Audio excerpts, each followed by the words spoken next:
আবারও বিশালগড় থেকে রক্তাক্ত অবস্থায় এক ব্যক্তির দেহ উদ্ধার হয়েছে।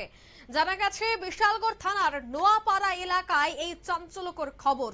রঘুনাথপুর এলাকার বাসিন্দা তাজু মিয়ার ছেলে আরিফুল আলম রবিবার রাতেই নোয়াপাড়া এলাকায় যান। অভিযোগ, সেখানে কোনো একটি বিষয়কে কেন্দ্র করে একদল দুষ্কৃতী তার উপর হামলা চালায়। তাকে বেধড়ক মারধর করা হয় এবং তার পা, হাত ও কোমরে গুরুতর আঘাত করা হয়।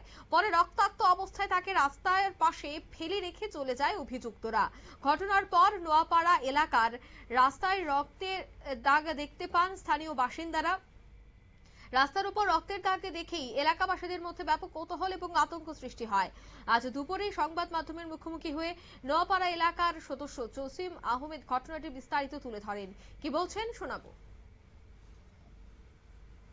ঘটনাটা হয়েছে, আমি সকালবেলা গাড়ি নিয়ে বেরিয়ে গেছি গা, কয়েকজন আমার ফোন করছে যে এই ঘটনা, রাস্তা দিয়ে রক্ত। কি রাস্তার রক্ত? আমি অবাক হয়ে গেলাম, রাস্তা কি রক্ত। তখন পরে শুনলাম এখন নাকি একটা ছেলে বয়ে রয়েছে রক্ত রক্ত সহ। তো কে বা কাহারা নেই, তার গার্জিয়ানকে ফোন করছে বা গাড়ি রয়ে গেছে, এতটুকু জানি। এখন আমি আইসে বললাম তুমি এই মাত্র এখন আইলা, আয়া শুনলাম এই ঘটনা, এতটুকু।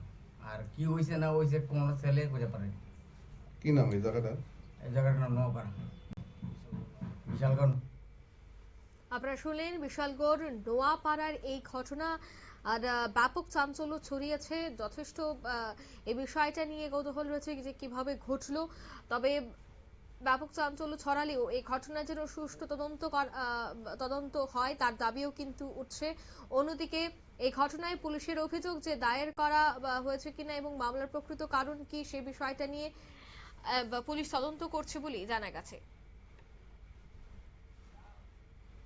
নিয়ে নিচ্ছি ছোট্ট একটি বিজ্ঞাপন, বিরতির সঙ্গে থাকুন।